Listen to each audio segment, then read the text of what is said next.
le monde, j'espère que vous allez bien. Je suis ravie de vous retrouver aujourd'hui pour vous parler de séries et plus précisément pour vous présenter les suites, les prochaines saisons de séries que j'attends avec beaucoup d'impatience. Justement, je voulais en profiter parce que tout récemment, en 72 heures, 29 séries télé ont été annulées aux États-Unis.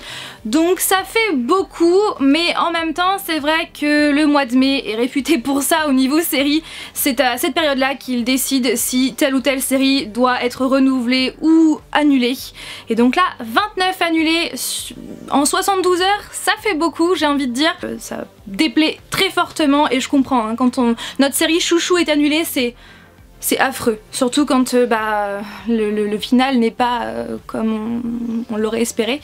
Bref, donc tout ça pour vous dire que je profite de cette vidéo pour vous parler de ça. Je vais vous mettre en barre d'informations le lien qui vous donnera la liste des 29 séries qui ont été annulées. Et du coup, eh bien, toutes celles que je vais vous présenter ont été renouvelées, sauf 2. Je sais pas si elles vont être renouvelées, en tout cas elles ne sont pas sur cette liste, donc je croise fort les doigts pour que la prochaine saison, enfin que la série, les 2 séries soient renouvelées, mais je vais vous les présenter en fin de vidéo. Toutes les séries vont être diffusées en 2019, je crois qu'il n'y en a aucune qui va être diffusée en 2018, donc bien évidemment à l'heure actuelle je ne vous parle pas de Shadowhunters ni de Riverdale, donc la 4ème saison pour Shadowhunters et de la saison 3 pour Riverdale, pour la simple et bonne raison qu'à l'heure actuelle elles sont toujours en train d'être diffusées, mais bien sûr au moment où ces saisons seront, cette saison sera terminée, et bien sûr que j'attendrai avec beaucoup d'impatience la prochaine saison de Shadowhunters et celle aussi de Riverdale. Shadowhunters, je ne sais pas encore, mais je sais que Riverdale, oui, ils ont renouvelé la série pour une 3ème saison. Et pour la saison 4 de Shadowhunters, je n'en sais rien pour le moment, mais en tout cas je croise fort les doigts. Et avant de rentrer dans le vif du sujet, je préfère anticiper, parce que si j'en parle pas, je pense que je vais avoir ce genre de commentaires. Et la Casa de Papel, tu l'attends pas avec impatience la suite? Eh bien non, pour la simple et bonne raison que je n'ai vu qu'à ce jour que les 2 premiers épisodes de la première saison, et ça remonte il y a à peu près 2 mois, 1 mois et demi, 2 mois à peu près, donc non, parce que je ne suis pas à jour. Et pourquoi je ne suis pas à jour? Eh bien pour la simple et bonne raison que comme il y avait pas mal de séries qui m'intéressaient, j'ai privilégié d'autres séries, et puis aussi comme on en parle tellement de cette série, eh bien plus on en parle, moins j'ai envie de regarder. Donc je pense que je continuerai au moment où le soufflet ça sera retombé. Je vais commencer tout de suite par la première série. Je pense que c'est une évidence vu l'éloge que j'ai pu faire de cette série lors des dernières vidéos où je vous ai parlé de série. Bien évidemment, j'attends avec beaucoup d'impatience la saison 2 de The Punisher, parce que oui, je l'ai compris récemment que c'est vraiment ma série préférée de tous les temps. Si je devais en choisir qu'une seule parmi toutes les séries que j'aime, eh bien je choisirais The Punisher, parce que c'est une série qui est badass, qui est explosive, qui est sombre, qui est géniale en fait dans sa globalité. Si vous ne connaissez pas l'histoire, c'est l'histoire de Frank Castle alias le Punisher, qui veut absolument se venger puisque sa femme et ses 2 enfants ont été assassinés, donc il veut trouver l'auteur de ces actes pour se venger. Et c'est vraiment une série qui est géniale, et Jon Bernthal joue tellement à la perfection le Punisher. Bref, de toute façon vous le savez, hein, parce que j'arrête pas de vous en parler. Et la saison 2 je l'attends avec beaucoup d'impatience, donc d'après ce que j'ai compris, elle sortirait sur Netflix. Certains sites disent fin de l'année, d'autres disent 2019, mais étant donné que comme le tournage n'est toujours pas terminé dans les rues de New York, je pense qu'on va plus tabler sur 2019. Et d'ailleurs, en ce moment, vous le savez, les vendredis, je poste et je vais continuer de poster les vlogs de New York. Et bien sachez que dans le vlog numéro 3 qui donc sortira la semaine prochaine, vendredi prochain, eh bien je vais on va vous présenter la rue dans laquelle s'est déroulée une des scènes de la nouvelle saison de The Punisher. Donc voilà, vous verrez un petit peu. Malheureusement on est arrivé en retard puisque le tournage s'était déroulé dans la nuit et nous on est arrivé au matin, mais on a vu les camions qui étaient en train de vraiment ranger les dernières choses, donc on est arrivé trop tard, mais bon au moins on a vu la rue. Et aussi dans le vlog numéro 3, vous allez le voir, on était à la recherche d'un fameux banc, du banc où Frank Castle rencontre une certaine personne dans la série. Est-ce qu'on l'a trouvé? Eh bien pour cela je vous invite à patienter un petit peu et à regarder ce vlog numéro 3. De toute façon si vous me suivez sur Instagram, Vous connaissez la réponse.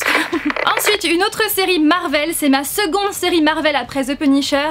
C'est la série Daredevil et j'attends avec grande impatience la saison 3 qui, en plus ça fait longtemps qu'on a vu du Daredevil puisque, enfin que du Daredevil puisque The Defenders est sorti l'année dernière où on avait pu voir Daredevil, mais voilà, une série que à Daredevil, une saison, des épisodes que avec Daredevil, c'est vrai que ça fait longtemps puisque c'était en 2016, donc ça remonte, donc vraiment vivement, mais encore une fois je pense que les épisodes ne vont pas sortir avant 2019 puisque le tournage a toujours lieu en ce moment dans les rues de New York. Donc je pense que ça va être plus sur 2019.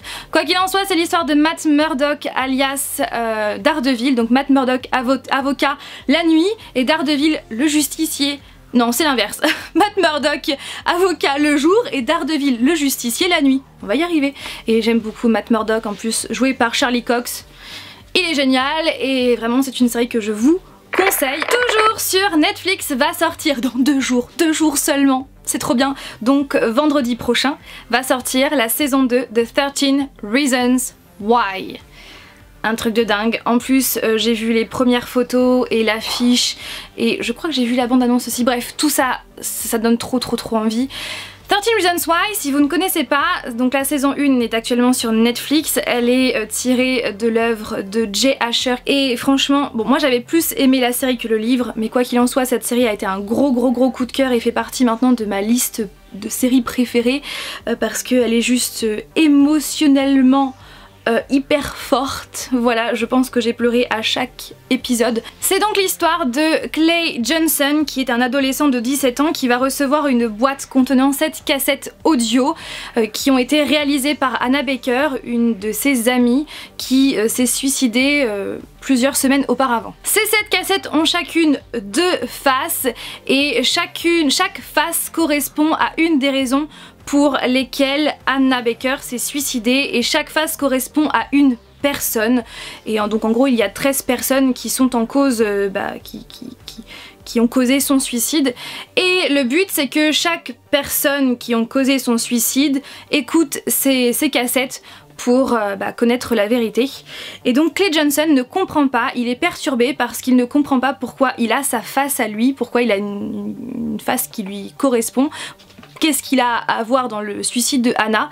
Et il va se passer plein de choses, beaucoup de chamboulements, beaucoup d'émotions, c'est un truc de dingue et vraiment cette série traite des sujets traite de l'adolescence mais traite du harcèlement, c'est vraiment le plus haut thème, traite vraiment du harcèlement, traite des liens d'amitié, ça parle du premier amour, ça parle des liens familiaux, ça parle aussi du viol, ça parle de tout un tas de thèmes qui sont très forts et franchement c'est une série émotionnellement parlant qui est juste waouh. À chaque fin d'épisode on reste sur les fesses avec plein de larmes sur le visage tellement c'est une série qui est riche en émotions. Je profite de ce moment pour vous dire que si vous êtes victime de harcèlement, que ce soit physique, moral, que ce soit à l'école, que ce soit au travail, parlez-en à quelqu'un. Vraiment c'est hyper important, j'ai envie de dire que c'est le pas le plus important pour vous aider vraiment parce qu'il ne faut pas rester dans le silence, il faut en parler à vos parents, à l'un de vos professeurs, à un de vos collègues, faut en parler à votre entourage, à vos amis, il faut absolument en parler parce que c'est hyper important, il ne faut pas rester dans le silence parce que c'est grave le harcèlement et justement il faut en parler pour vous aider vous pour aller mieux.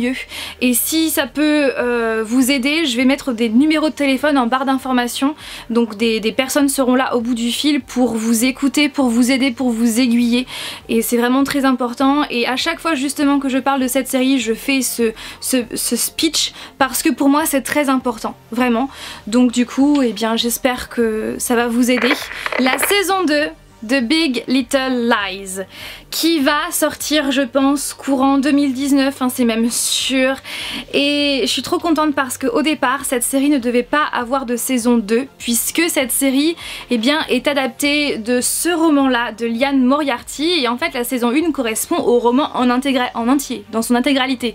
Donc par conséquent au départ il ne devait pas y avoir de saison 2 mais étant donné l'engouement qu'il y a eu autour de cette série ils ont décidé de faire une saison 2 et c'est trop bien parce que que visuellement elle est juste dingue cette série. Les images de Monterey, de la ville de Monterey sont juste trop belles. Le grain d'image est vraiment particulier et j'ai beaucoup aimé. Le jeu des acteurs est juste excellent parce qu'il y a un casting haut level, j'ai envie de dire, avec Nicole Kidman, Reese Witherspoon, Shailene Woodley ou encore Alexander Skarsgård, le grand frère de Bill Skarsgård, notre très cher Pennywise, n'est-ce pas? Et en plus de ça, dans la saison 2, Meryl Streep va les rejoindre, donc franchement le casting, je n'ai rien à redire, leur jeu d'acteur est juste excellent et l'histoire est vraiment très originale. L'histoire va se dérouler dans la ville de Monterey, une ville côtière qui est vraiment très jolie vu les images.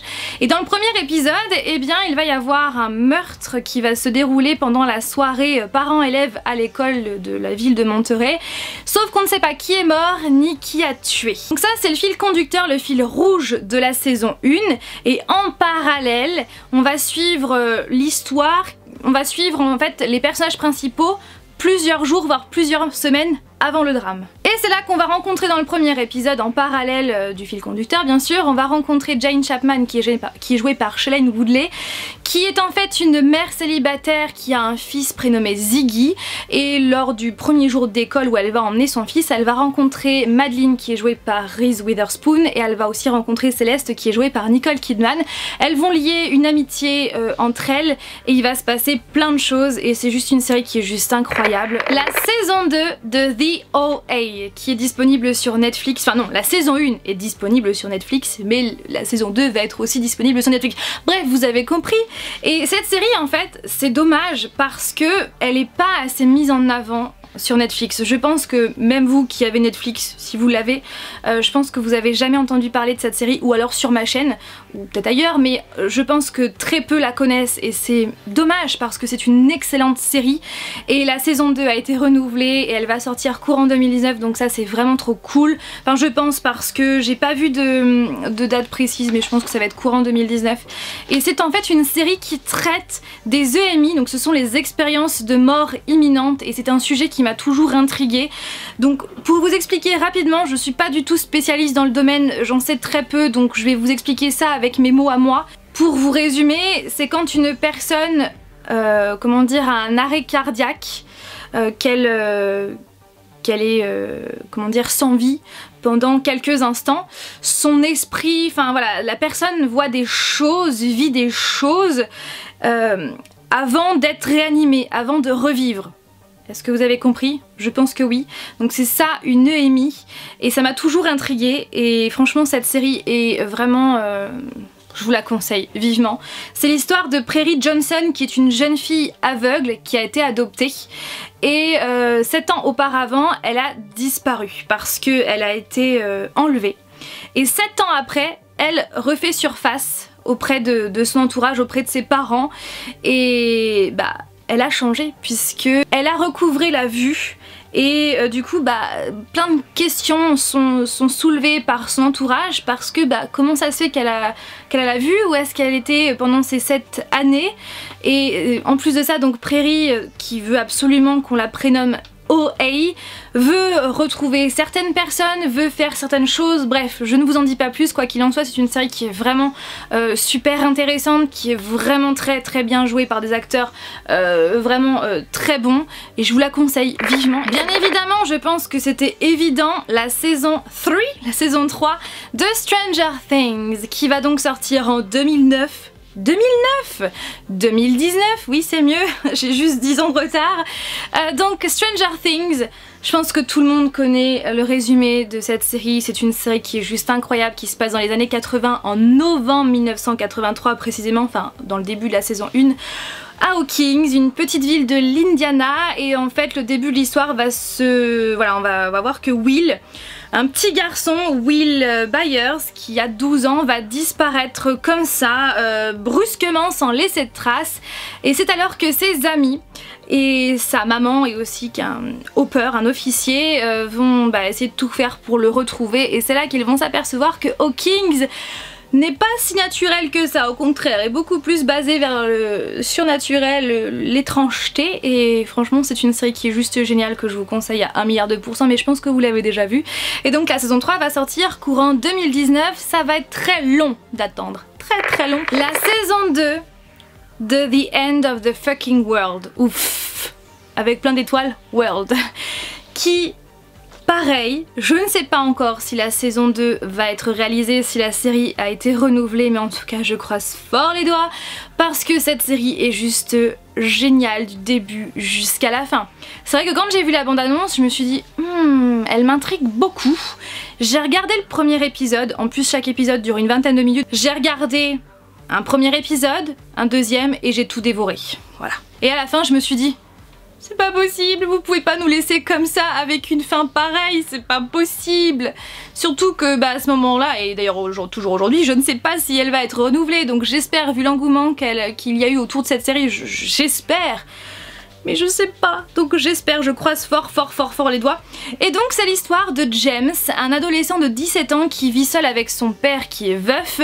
Et James en fait est un psychopathe, c'est vraiment le mot exact, c'est un psychopathe puisqu'il tue des animaux, ce qui n'est pas bien, on est bien d'accord. Et en plus de ça, il essaye toujours d'aller plus loin dans ses actions pour voir ce qu'il va ressentir. Par exemple, il voit une friteuse avec de l'huile bien brûlante, qu'est-ce qu'il fait? Il met la main dedans. Ah oui, sinon ça serait pas drôle. Et maintenant, sa lubie, ce qu'il veut absolument, c'est tuer un être humain. Donc il a dans sa ligne de mire Alyssa. Alyssa est une jeune fille qui a 16 ans, qui est rêveuse, qui est aussi rebelle et qui vit avec sa maman et son beau-père ainsi que ses deux demi-sœurs jumelles, je crois que ce sont des jumelles. Et le problème c'est que ça se passe pas très bien dans sa famille et elle veut absolument rejoindre son père qui est parti quand elle était petite. Et donc du coup elle veut partir, donc elle va emmener avec elle James, sauf que James veut la tuer, mais elle n'est pas au courant. Elle, ce qu'elle veut c'est être avec James pour... Bref, il va se passer plein de choses. Et ce qui est dingue dans cette série, c'est que quand il y a un événement, on se dit il ne peut pas y avoir pire après. Sauf que si, le pire est dans l'épisode d'après, et le pire est encore dans l'épisode encore d'après. Bref, c'est une série qui est juste géniale avec des rebondissements, des twists juste incroyables, et je vous la conseille parce que c'est vraiment une série qui est barrée, du début jusqu'à la fin, et la fin... Moi je veux savoir, donc j'espère qu'elle va être renouvelée. Et pour terminer, la saison 2 de The Good Place. Mais là, si vous suivez la série, ou si vous avez déjà suivi une de mes vidéos où je vous parle des séries des saisons qui allaient sortir dans l'année, vous savez que la saison 2 est déjà sortie au mois de février sur la chaîne NBC, je crois bien, donc elle est disponible sur internet. Oui, effectivement, sauf qu'elle n'est pas encore sortie sur Netflix. Donc j'ai vraiment hâte que la saison 2 sorte sur Netflix parce que je l'ai pas encore regardée. Et franchement la fin était juste incroyable puisque c'est l'histoire de Eleanor Shellstrop, je crois bien, qui est jouée par notre très chère Kristen Bell, qui joue trop bien. Oui, chaque fois je dis notre très chère, j'ai envie. Kristen Bell qui est Véronica Mars. Oui, Véronica Mars, une série qui est géniale d'ailleurs. Et donc Eleanor, elle va décéder et donc après la mort elle va se retrouver au bon endroit, donc The Good Place. Le bon endroit est un lieu en fait qui est destiné pour les personnes qui sont mortes, donc c'est la vie après la mort. Et ce bon endroit est vraiment fait que pour les personnes qui ont fait des choses exceptionnelles durant leur vivant. Sauf que Eleanor va vite quand elle va rencontrer le propriétaire du bon endroit, donc Michael, elle va vite s'apercevoir qu'en fin de compte elle ne devrait pas être ici puisque eh bien toutes les actions que Michael énumère, elle n'a jamais fait tout cela, elle a jamais fait de bonnes choses quand elle était vivante, donc elle ne devrait pas être là.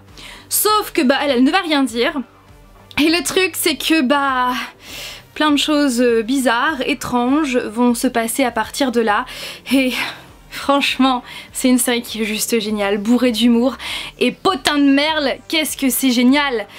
Oui, pour les fans de la série, vous savez pourquoi j'ai dit ça, parce que bien évidemment ils ne peuvent pas dire de gros mots au bon endroit. Et la fin, on s'y attendait pas.